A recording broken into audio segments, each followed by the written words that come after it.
In today's video, I would like to talk to you guys about a very specific dynamic of the investigation into Antarctica. It is the relationship of the ice sheet to the actual ground underneath it. See, lately there's been this speculation about this heat down there that's causing these gaps.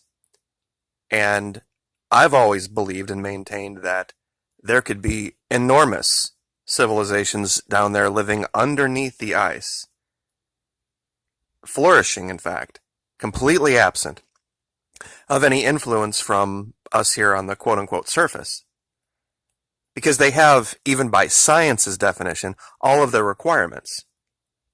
If there were this huge ice sheet, and as a result of the heat coming from the continent underneath it, it had developed these air pockets, you would have a virtually unlimited supply of fresh water, you would have a heat source, and we have seen that life can exist even in the depths of the ocean with those two things present. And that's salt water, not fresh water. But I wanted to show you a picture today of a British survey. Let's see if I can find it. There we go. Now this is what the British survey that went down and mapped Antarctica revealed. That there are areas, of course, of land, but there's areas where there's valleys. These areas that are blue or light blue are the ones I want to focus on today. Because I know I live in Florida now. I've told you I live northern Florida, but I was actually raised up north as a kid. And we used to go ice fishing all the time. And the reason that that's important is there is something that happens in very specific years, and we're going to cover this in a minute too. Let's see if I can find the picture. Here we go. When you have very, very, very cold air, and it freezes over bodies of water, but the bodies of water underneath are moving, sometimes the ice can become so hard, so rigid, that the water level can drop away from the ice and create these caverns. Now, this is from a lake in Russia where this happens all the time. Now, it doesn't happen everywhere.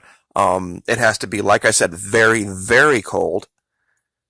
So the ice has to be very, very hard, very rigid, or it will just, collapse and fall down with the level of the water. But this does happen on occasion. So this is the theory. Now, usually, like here with this river, you're talking about maybe, 6 to 8 feet. But down there with the ice sheets being miles thick, you could have a dome that could be half a mile high. Maybe more, maybe 3/4 of a mile high.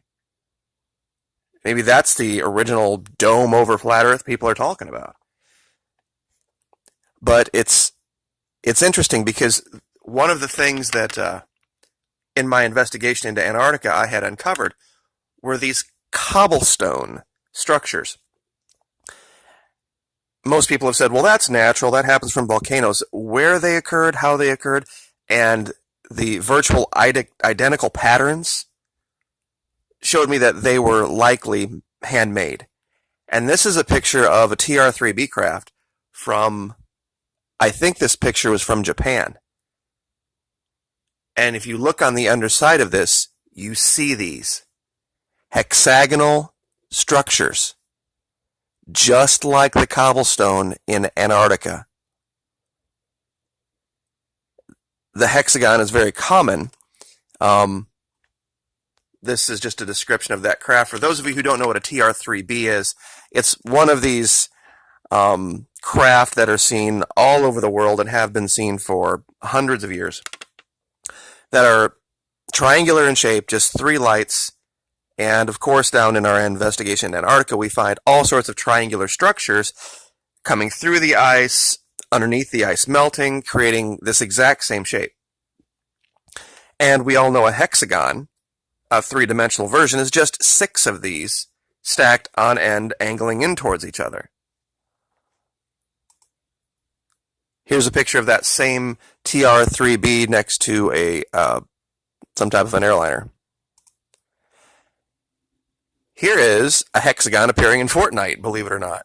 Somebody figured this out, that there's the runes in Fortnite. I've never played, I don't know a thing about it. But apparently it appears here, and this hexagon appears on the top of Saturn. Now, in Antarctica, this is a port structure we're going to cover here in just a second, but I found a huge patch of this. Again, and it's not the only one.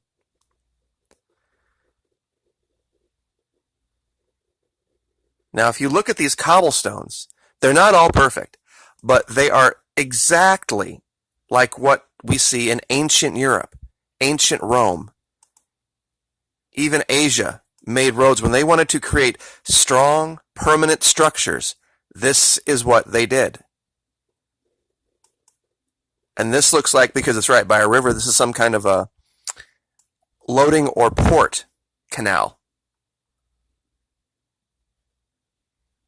It's just not natural.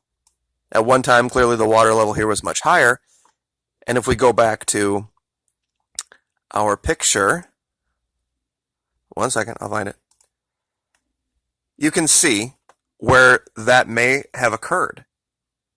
It's hard to imagine the ice over this and parts of it melting away to reveal this, but you would definitely expect this from an advanced civilization. You would expect them to have the ability to create canals, to create ports, to be seafaring, to create roads.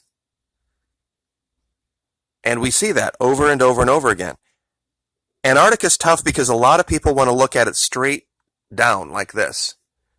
And there are some things you can see that way, like, for example, here, when we look straight down, let me see if I can get the proper year.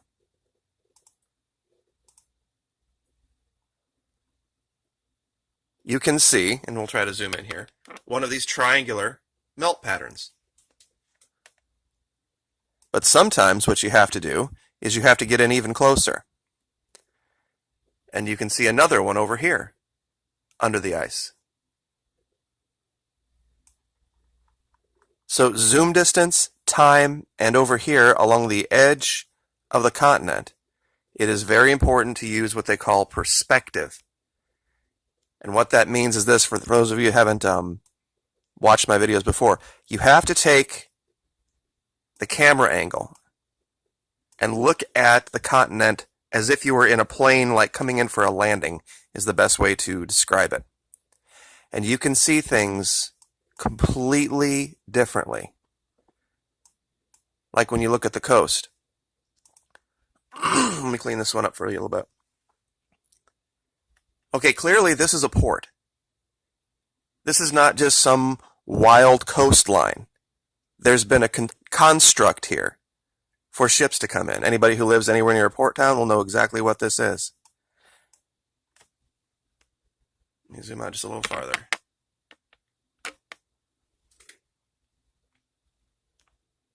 There we go. All right. And as you zoom out, Google Earth Pro will want to tilt your angle back up, and so you kind of have to continually be readjusting. But when you look at it this way, you see things completely differently. Like here's another one of those triangle structures right here.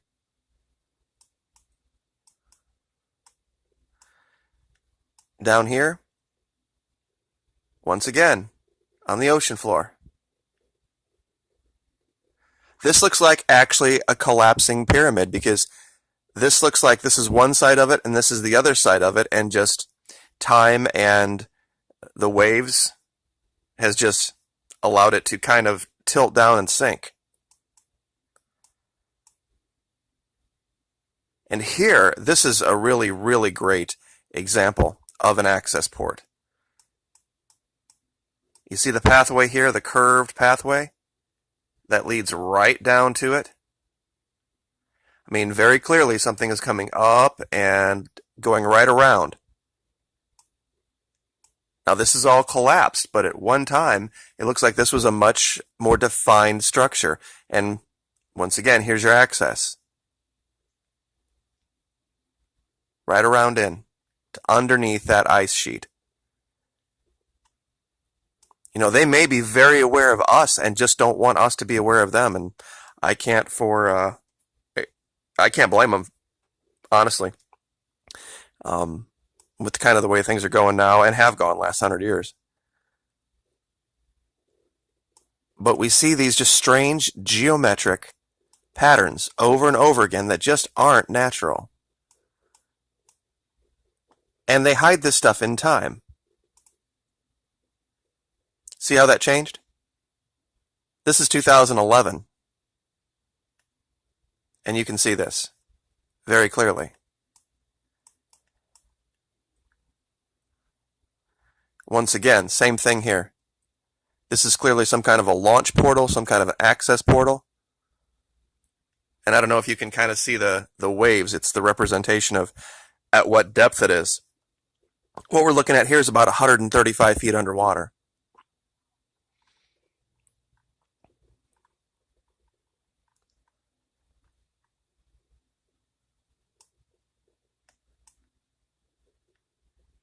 And here, and as you can see, when I zoomed out, it changed everything. So I've got to, once again, change this aspect. And when you do, you start to, when you look at this aspect as you go along the coast, you can see that, much like the Chinese are doing now, these are man-made. These are hand of, well, modern man or other. This is evidence of a civilization that was seafaring. And the reason I have this labeled hidden entrance, if you look right here, this is a channel. A deep water channel that goes right in and ends right here, but clearly it must continue.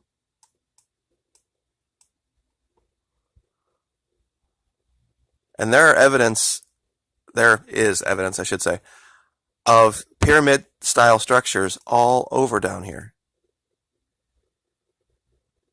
And they hide it in time. You can see this one very clearly.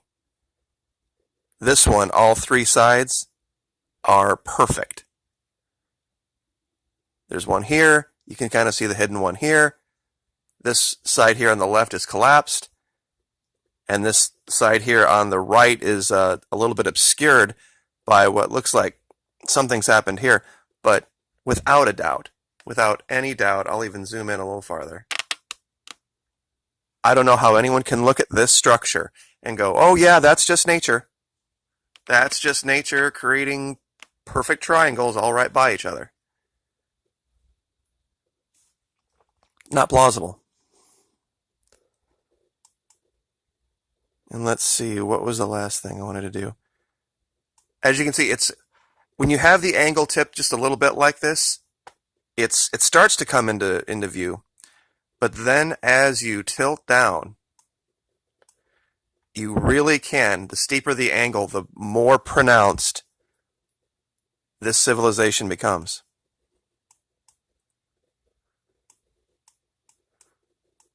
And there are just random anomalies all through here. These are not islands. Well, I mean, they're islands in the sense that they're above the waterline, but they aren't created.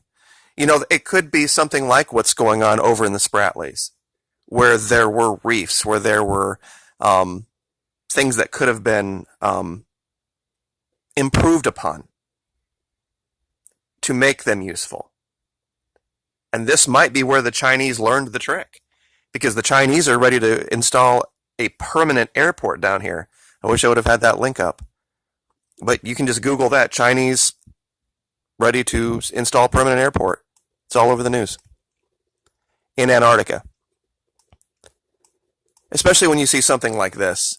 This is clearly designed right here for a ship to come in and have access to both sides to unload. And I'm sure there were smaller vessels that, you know, brought things in. These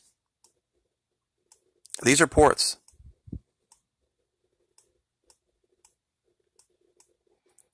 All along the coast.